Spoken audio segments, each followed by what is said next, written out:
A heated courtroom confrontation between prosecutor and King's Counsel Thomas Astaphan and defense attorney Yusuf Anderson took center stage on Monday as Beebee Anisha Mohammed, director of the Guyana Learning Channel, began her testimony before Acting Chief Magistrate McGusty. Mohammed, who served as a People's Progressive Party Civic PBPC tabulation agent during the March 2020 elections, testified that GECOM invited political parties before the elections to witness procedures such as the packing of ballot boxes. She said officials from multiple parties and GECOM staff participated in the process and confirmed that GECOM staff packed the boxes.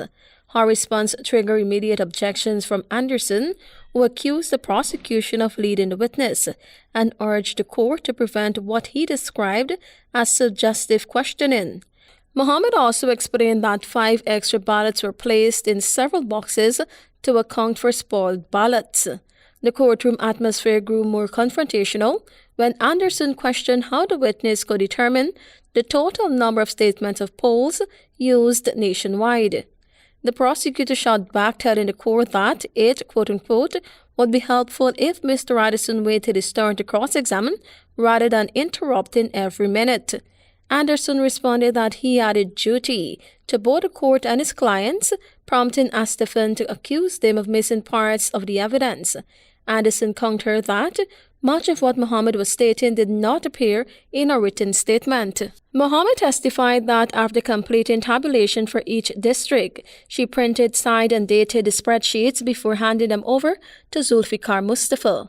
Further objections arose when she confirmed that she had been interviewed by the police, with Anderson once again accusing the prosecution of prompting her responses.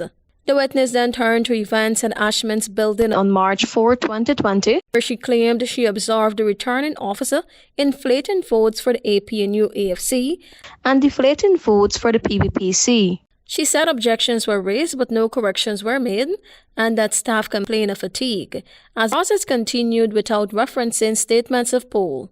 She said she asked the then CEO Keith Lowenfield to assign someone else to continue the process, after which Enrique Livon was brought in.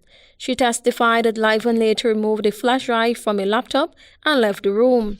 In the afternoon session, Mohammed testified about the 35-day recount, saying she monitored results for all 10 districts and claimed that Lowenfield's June 23, 2020 broadcast did not match statements of poll or statements of recount. Anderson again objected, arguing she was not qualified to make such comparison. Attorney Dexter Todd also opposed her being allowed to speak on the matter. Mohammed continues her evidence on November 25, after which she will face cross-examination. Tiana Cole reporting for the HGP Nightly News.